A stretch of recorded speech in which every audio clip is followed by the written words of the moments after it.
এসে যোগদান করে, তাহলে তার অবস্থাটা কি হবে? তিনি জুমা পাবেন না পাবেন না? জবাব, এখানে দুটো জিনিস, একটা হলো জামাত পাওয়া আর একটা হলো সালাত পাওয়া। খেয়াল করবেন, সালাত পেতে হলে তার 1 রাকাত কমপক্ষে পেতে হবে, আর জামাত পেতে হলে শেষ বৈঠকে যোগদান করলেও জামাতটা পাবে। কেউ যদি জুমার সালাতে 2য় রাকাতের রুকুর পরে যোগদান করে তাহলে জামাতের সে সওয়াব পাবে, কিন্তু তাকে দাঁড়িয়ে 4 রাকাত পড়তে হবে জোহর, কারণ সে জুমা পায় নাই।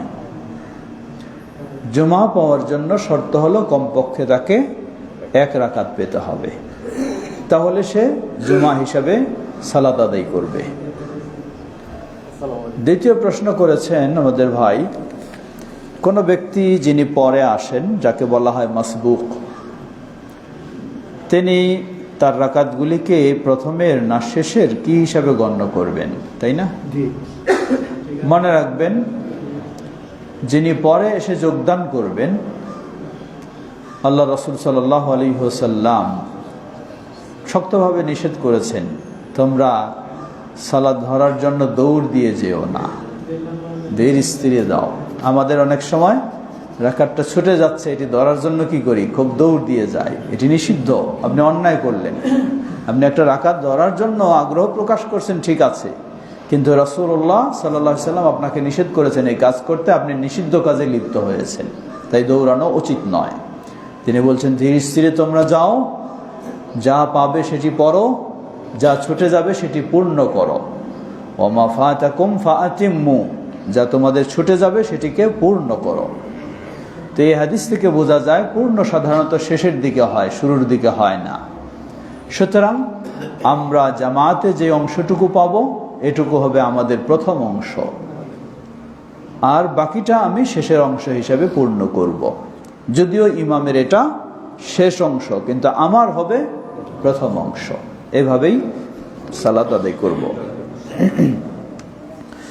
প্রশ্ন করেছেন, ওয়ালাইকুম আসসালাম রহমতুল্লাহ, যে সমস্ত ব্যাংক ইসলামী শরিয়া ভিত্তিক ব্যাংক চালু আছে বলে সেখানে ফিক্সড ডিপোজিট করে লভ্যাংশ নিজের কাজে ব্যবহার করতে পারা যাবে কি না? জবাব, ইসলামী ব্যাংক যেই ব্যাংকগুলি ঘোষণা দিচ্ছেন পরিপূর্ণভাবে এবং তারা দাবি করছেন শরিয়া ভিত্তিক ইসলামী ব্যাংকিং পরিচালনা করছেন, তাদেরকেই যদি জিজ্ঞাসা করা হয় আপনারা কি শতভাগ আপত্তি মুক্ত হয়েছেন, তারা জবাব দিতে পারে বা দেয় যে আমরা চেষ্টা করে যাচ্ছি। তারা জবাব দেন আমরা চেষ্টা করে যাচ্ছি। খেয়াল রাখবেন, জবাব কিন্তু অনেকভাবে হয়। আগে যদি জিজ্ঞাসা করেন আপনারা কি শরিয়া ভিত্তিক পরিচালনা করছেন, বলবে হ্যাঁ আমরা শরিয়া ভিত্তিক পরিচালনা করছি। এরপরে যদি বলেন যে তাহলে কি শতভাগ সুদ মুক্ত হওয়ার সুযোগ পেয়েছেন বা করেছেন, হয়েছেন, তখন বলবে যে আমরা চেষ্টা করে যাচ্ছি। তো এর মানে বোঝা যায় কথার মাঝে দুর্বলতা রয়েছে। তারা চেষ্টা করে যাচ্ছেন কিন্তু হতে পারেননি, সুদমুক্ত হওয়ার চেষ্টা করে যাচ্ছেন কিন্তু হতে পারেননি। তো এই ক্ষেত্রে যারা ফিক্সড ডিপোজিট করবেন, প্রথম হলো নিরাপত্তার জন্য, নিরাপদের জন্য সেখানে অর্থ রাখা। এটি বলবো যে অবশ্যই এখানেই রাখবেন। যারা প্রকাশ্যে সুদের ঘোষণা দিচ্ছে কোনো মুসলিম সেখানে রাখতে পারে না। কমপক্ষে যারা বলে যে আমরা চেষ্টা করে যাচ্ছি, আপনি সেখানে আশ্রয় নেবেন বা সহযোগিতা নেবেন, কিন্তু যে প্রকাশ্যে সুদের ঘোষণা দিয়ে যুদ্ধ করে যাচ্ছে কোনো মুসলিম সেখানে যেতে পারে না। দ্বিতীয় বিষয় হলো, আমি এখানে এক হলো নিরাপদের জন্য অর্থ রাখলাম, কিন্তু এটার লভ্যাংশ গ্রহণ করতে পারবো কি না। ফিক্সড ডিপোজিট যখন করেন তো লভ্যাংশ তো অবশ্যই আপনাকে দেয়। আমরা বললাম যে তারা দাবি করেন যে শতভাগ এখনো মুক্ত হতে পারেননি, তাই খুব নিরাপদে আপনি লভ্যাংশটা ভোগ করতে পারবেন না, কিছুটা সংশয় থেকে যায়। এখন এরপরেও কেউ যদি আপনাকে শতভাগ চ্যালেঞ্জ করে বলে যে হ্যাঁ শতভাগ শরিয়া সম্মত করেছি, এই করেছি, আপনার অসুবিধা নাই, আল্লাহু আলাম, তবে শতভাগ নিরাপদ বলা যায় না, আল্লাহু আলাম। জি বলুন। জুমাবারে একটা সময় আছে দোয়া কবুল হয়, ওই সময়টা কখন? আর সূরা কাহাফ জুমাবারে কখন পড়তে হয়? বৃহস্পতিবার সন্ধ্যা সূর্যাস্তের পর, জুমার দিন সূর্যাস্তের আগে। বুঝেছি। আমাদের ভাই প্রশ্ন করেছেন জুমার দিন একটা সময় রয়েছে, সেই সময়টা কখন? যেই সময়ে মানুষ, মুসলিম ব্যক্তি আল্লাহর কাছে দোয়া করলে আল্লাহ ফিরিয়ে দেন না, জুমার দিনটাতে এমন একটা সময় রয়েছে। কখন এটি? জবাব, এই নিয়ে বিভিন্ন হাদিসের ইঙ্গিতসূচক শব্দগুলি থেকে বিশেষজ্ঞগণ অনেকগুলি মতামত ব্যক্ত করেছেন, প্রায় 40-এর ঊর্ধ্বে মতামত ব্যক্ত করেছেন। তবে বেশিরভাগ যেটা বলেছেন তা হলো আসর থেকে মাগরিব, এই সময়টা জুমার দিনে দোয়া কবুলের জন্য বিশেষ গুরুত্বপূর্ণ সময়, আসর থেকে মাগরিব। কেউ 2 খুতবার মাঝে এটাকেও বলেছেন, কেউ জুমার সময়ও বলেছেন, বিভিন্ন। কিন্তু বেশি বর্ণনার আলোকে যেটা, তা হলো আসর থেকে মাগরিব এই সময়টা। দ্বিতীয়, আমাদের ভাই প্রশ্ন করেছিলেন যে জুমার দিন সূরা কাহাফ কখন তেলাওয়াত করব? বৃহস্পতিবার দিবাগত রাতে না জুমার সালাতের আগে? জবাব, বৃহস্পতিবার দিবাগত রাত, এই রাতটি মূলত জুমার রাত বলে গণ্য হয়। যেমন যে জুমার রাতে অথবা দিনে মারা গেলে যে মর্যাদা লাভ করা যায়, সেটি বৃহস্পতিবার দিবাগত রাত থেকেই গণ্য হয় এবং জুমার দিনটা। তো সেই দৃষ্টিকোণ থেকে কেউ যদি জুমার রাতেও পড়তে পারে, তবে উত্তম বেশি হলো জুমার সালাতের পূর্বে। আল্লাহু তাআলা আলাম। জি। আমার প্রশ্ন হচ্ছে, বর্তমানে সন্তানকে যদি কোরআনে হিফজ করাতে চান, সেক্ষেত্রে কোরআন এবং সুন্নাহর আলোকে তার রুটিনটা কেমন হওয়া উচিত? আমি একটু প্রেক্ষাপটটা বলি যে আমার বাসার পাশেই ভালো হিফজের মাদ্রাসা আছে। তো একদল বলতেছে যে সেখানে রেখে পড়ানো ভালো, কারণ হিফজের সময় দেখা যায় যে তাহাজ্জুদের পরে পড়া শুরু করতে হয়। আর আরেকদল বলতেছে যে না, সন্তানকে কাছে রাখা ভালো, কারণ অনেক ধরনের প্রবলেম আসে। তো কোরআন সুন্নাহর আলোকে তার রুটিনটা কি হওয়া উচিত? জবাব, আপনি যে 2 সমস্যা পেয়েছেন, একদল বলছেন রেখে পড়ানো ভালো, আর একদল বলেন রাখলে অনেক সমস্যা আছে। তাহলে সমাধান এটাই হইতে পারে, রাখলে কোনো সন্দেহ নাই সে বেশি সময় পড়ার ক্ষেত্রে ব্যয় করতে পারবে। তবে যেই সমস্যাগুলি আছে বলে আশঙ্কা হয়, এই সমস্যাগুলি যদি মুক্ত হয় আপনার জায়গাটা, তাহলে তো এটাই হলো ভালো। কথা বুঝাইতে পারছি? রাখে পড়ালে যদি তার বয়স হয় উপযুক্ত থাকার মতো বা ইত্যাদি, এবং যেই সমস্যাগুলির আশঙ্কা হয় এই সমস্যাগুলি যদি মুক্ত হয়, এগুলি না থাকে, নিরাপদ পরিবেশ হয়, তাহলে সেটি তার জন্য সে পড়ালেখার পিছনে সময় বেশি দিতে পারবে। কারণ হলো এখন আমাদের বাসা বাড়ির অবস্থা তো বুঝেন, বাচ্চারা বাড়িতে আসলেই তার মন মানসিকতা ভিন্ন রকম হয়। একবার বাবার মোবাইল হাতে নেয়, একবার মায়ের মোবাইল হাতে নেয়, একবার নিজের জন্যও আপনি কি করেছেন, ওকে মোবাইলও কিনে দিয়েছেন। এতে তার পড়ালেখা শুধু নয়, আদর্শিক বিষয়গুলিও কি হয়ে যাচ্ছে, নষ্ট হয়ে যাচ্ছে। তো যখন আপনি ওই ধরনের পরিবেশে প্রতিষ্ঠানে রাখবেন যেখানে কোনো সমস্যা আল্লাহর রহমতে নেই, তাহলে কমপক্ষে এই পরিবারে আসলে, বাড়িতে আসলে যে সমস্যার সম্মুখীন হয় এগুলি থেকে মুক্ত হবে, সে আন্তরিকতার সাথে, একাগ্রতার সাথে পড়ালেখাটা করতে পারবে। আল্লাহু আ'লাম। জি, সালাম। সূরা মুলক পড়লে কবরের আযাব মাফ হয়, এটা সম্পর্কে বলবেন। এটা কি ঈশার নামাজের পর পড়লে হবে, বা মোবাইল দেখে যদি পড়ে কেউ, এটা কি হকালে হবে? আমাদের ভাই সূরা মুলক পড়ার কথা বলেছেন, যে এর বিষয়টি কি? জবাব, আল্লাহ রাসূল সাল্লাল্লাহু আলাইহি ওয়াসাল্লাম শোয়ার সময় সূরা মুলক নিজেও তেলাওয়াত করতেন, এবং এক বর্ণনায় এসেছে যে এটি কবরের আযাব থেকে মুক্ত করার বিষয়। তো সেই হাদিসের বিভিন্ন শব্দ, বিভিন্ন রকমের বাড়াবাড়িও রয়েছে। তো সংক্ষিপ্ত এতটুকু বলবো, আমরা রাসূল সাল্লাল্লাহু আলাইহি ওয়াসাল্লাম থেকে প্রমাণিত তিনি শোয়ার আগে সূরা মুলক, সূরা সাজদা পড়তেন, তাই পড়া যাবে। দ্বিতীয়, এটাতে আশাও করা যাবে যে হতে পারে আল্লাহ সুবহানাহু ওয়া তাআলা কবর আযাব থেকে বা আযাব লাঘব করবেন ইনশাআল্লাহ। তো এটি পড়বেন শোয়ার আগে। সেটা মোবাইল দেখে পড়েন, কোরআন মাজিদ দেখে পড়েন অথবা মুখস্থ পড়েন, তাতে কোনো অসুবিধা নেই। জি, সালাম।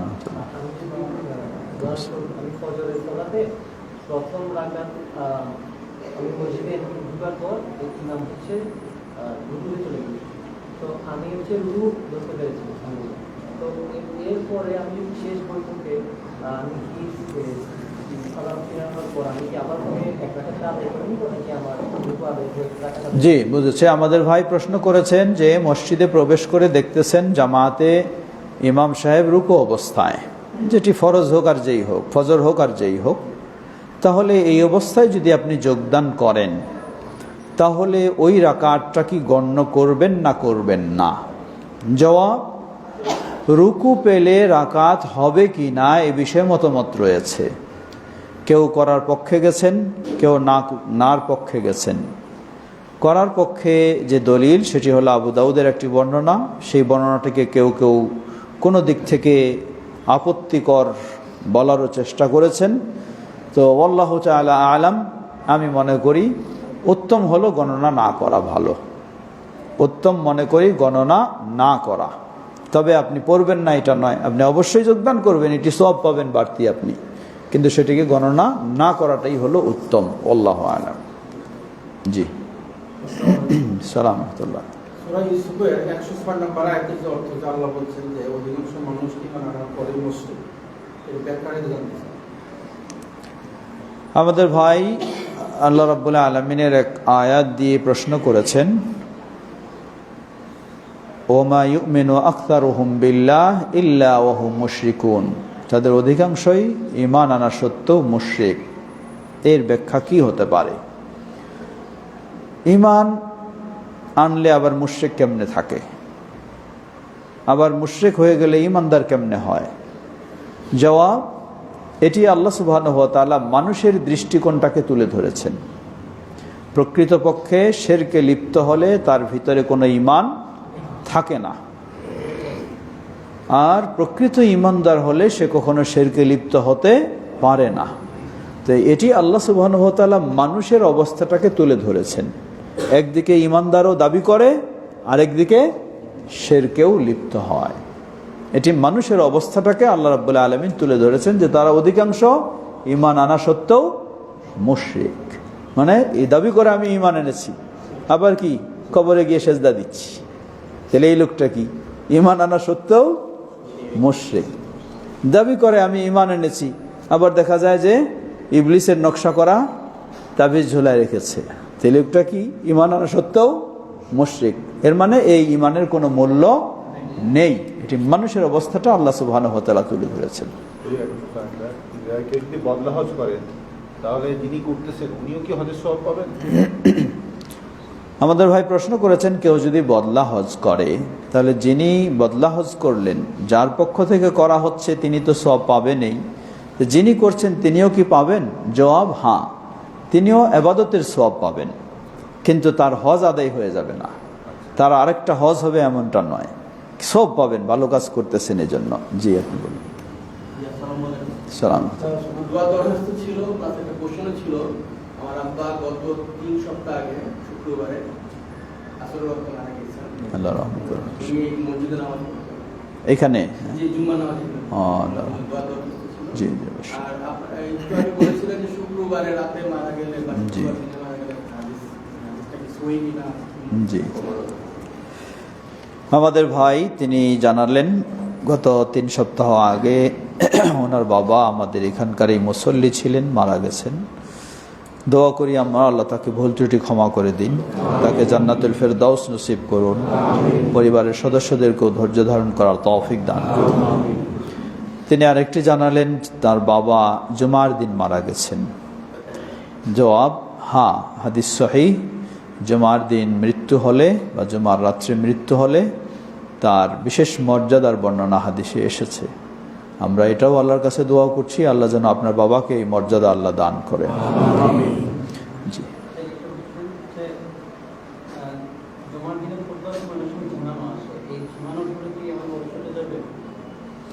আমাদের ভাই প্রশ্ন করেছেন, খুতবার সময় বসে থাকলে একটু তন্দ্রা ভাব চলে আসে, এতে কি ওযু চলে যাবে কি না? জবাব না। এই ঝিমানো, এমনকি বসে যদি আপনি ঘুমিয়েও যান, তবু ওযু যাবে না, যতক্ষণ না এমন পর্যায়ের ঘুমে যান যেই পর্যায়ে ঘুমে গেলে আপনার ওযু ভঙ্গের কিছু কারণ ঘটছে কিনা আপনি বুঝতে পারছেন না। ওই পর্যায়ের ঘুমে গেলে ওযু ভঙ্গ হবে, আর না হলে ওযু ভঙ্গ হবে না। ঘুমটা মূলত প্রকৃতপক্ষে ওযু ভঙ্গের কারণ নয়। এটা ওযু ভঙ্গের কারণের মধ্যে এসেছে কি কারণে?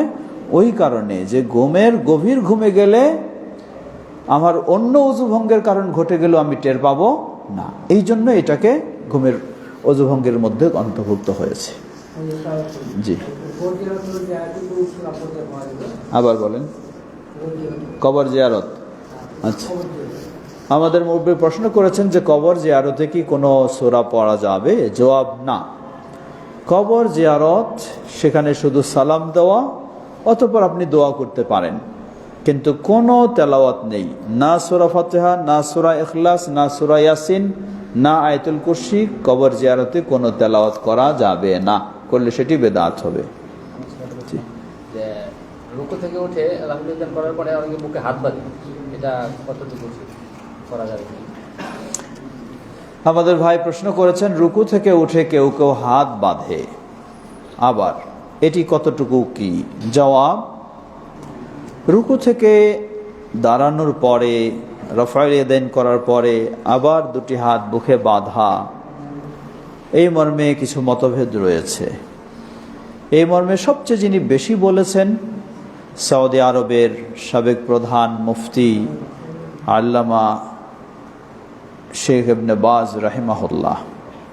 তিনি নিজেও তার বইতে লিখেছেন যে এই মর্মে যে হাদিস রয়েছে সে হাদিসগুলি জয়ীফ, সহি নয়। তবে দাঁড়ানো অবস্থায় হাত বাঁধা থাকলে ভালো লাগে, তাই তিনি এই যুক্তির আলোকে, ইজতিহাদের আলোকে হাত বাঁধার বিষয়টাকে প্রাধান্য দিয়েছেন। মোট কথা হলো, এর সপক্ষে নবী সাল্লাল্লাহু আলাইহি সাল্লাম বা সাহাবীদের থেকে কোনো দলিল নেই। এটি একটি ইজতিহাদি বিষয়। অপরদিকে শেখ আলবানী রাহিমাহুল্লাহ তিনি এটিকে কঠিনভাবে আপত্তি করেছেন এবং এটিকে বেদাত বলেছেন। বলছেন যে এর মর্মে যেহেতু কোনো হাদিস পাওয়া যায় না, দলিল পাওয়া যায় না, অতএব এই কাজ করা বৈধ নয়, এটি গুনাহের বিষয়। আল্লাহু তাআলা আ'লাম। যেহেতু ইজতিহাদ করে কেউ বলেছেন, সেই হিসাবে কেউ যদি করে সেটি তার বিষয়, তবে মনে করি না করাটাই হলো উত্তম এবং সঠিক। আল্লাহু আ'লাম। কবরের জিয়ারতের বিষয়ে একটু বলুন। আমি যদি আমার বাবার কবর জিয়ারত করি, তার আগে যদি সূরা ফাতিহা বা সূরা ইখলাস তিনবার পড়ে দোয়া করি, এটা করা যাবে না? কবর জিয়ারতে আপনি গিয়ে সালাম দেবেন, এরপরে দোয়া করবেন, অসুবিধা নেই। দোয়াতে দরুদও পড়তে পারেন, অসুবিধা নেই, কিন্তু কোনো সূরা বা আয়াত তেলাওয়াত নয়। একটা প্রশ্ন ছিল, আমরা অফিসে জামাত করে নামাজ পড়ি, জামাতে দেখা যায় যে শেষ বৈঠকে ইমাম সাহেব খুব দ্রুত শেষ করে ফেলেন না, আমরা যখন দেখা যায় যে দ্রুত পড়ছি তখন উনি সালাম দিচ্ছেন, এই ক্ষেত্রে কি ওনাকে অনুসরণ করবো নাকি দ্রুত পুরোটা শেষ হওয়ার পর তারপর সালাম ফিরাবো? আর দ্বিতীয় প্রশ্নটা ছিল, ইসমে আজম সঠিক দোয়া কোনটি? প্রথম প্রশ্ন করেছেন আমাদের ভাই, এটি শেষ করব আমরা, যে এখানে সালাত আদায় করেন, ইমাম সাহেব শেষ বৈঠক খুব সংক্ষিপ্ত করেই সালাম ফেরান, দরুদও পূর্ণ পড়তে পারেন না ওনারা, তাহলে কি ইমাম সাহেবের সাথে সালাম না ফিরিয়ে দরুদ পূর্ণভাবে পড়ে তারপর অন্য কিছু পড়ে তারপরে আলাদা সালাম ফেরাবেন, না ইমামের সাথে? জবাব, ইমামের সাথেই সালাম ফেরাবেন। দরুদ যদি কমপক্ষেও অর্ধেকটু পড়তে পারেন তাহলে সেটি যথেষ্ট হবে, কিন্তু ইমামের সাথেই সালাম ফেরাতে হবে। সাথে বলতে ইমাম শুরু করবে তারপর আপনারা শুরু করবেন, এই, কিন্তু ইমাম শেষ করে ফেলেছে তারপরে আমি নতুন করে সালাম ফেরাবো, এটা হবে না। দ্বিতীয় প্রশ্ন করেছেন তিনি, ইসমে আজম বলতে কাকে বলা হয়? জবাব, ইসমে আজম শব্দের অর্থ কি? ইসম মানে নাম, আজম মানে মহান, আজম সর্বমহান নাম। আল্লাহ সুবহানাহু ওয়া তাআলার সর্বমহান নাম হলো আল্লাহ। এই আল্লাহ যেখানে রয়েছে, যেই দোয়াতে, জেকেরে, আয়াতে, সেটি তখন এর মধ্যেও গণ্য হয়। এই জন্য লা ইলাহা ইল্লাল্লাহ এটাও ইসমে আজমের বিষয়। আয়াতুল কুরসি, আল্লাহু লা ইলাহা ইল্লা হুয়াল হাইয়ুল কাইয়্যুম, এটাও ইসমে আজমের বিষয়। লা ইলাহা ইল্লা আনতা সুবহানাকা ইন্নী কুনতু মিনাজ জালিমিন, এটাও ইসমে আজমের বিষয়। যে এইসব বিষয়গুলো। ধন্যবাদ। আমরা আজকে তাহলে এখানেই শেষ করি। এতক্ষণ যাবৎ যে বিষয়গুলি বর্তমানে যে নির্বাচন, যে গণতান্ত্রিক সিস্টেমে আমরা সেক্ষেত্রে কি যোগ্য ব্যক্তির সাথে থাকবো না নীরব থাকার চেষ্টা করব? জবাব যদি নীরব থাকে সম্ভব হয় আলহামদুলিল্লাহ, আর যদি নীরব থাকার কোনোই পথ না থাকে তাহলে যে আল্লাহ ভীরু, আল্লাহর দিন মেনে চলে, আল্লাহর দিনের পক্ষে বলে, তার সাথে থাকতে হবে। আল্লাহু আলাম। জি, আপনি যেহেতু হাত তুলেছেন, শেষ করে আপনারটা শুনি। বলুন। আচ্ছা বলেন, অসুবিধা নেই।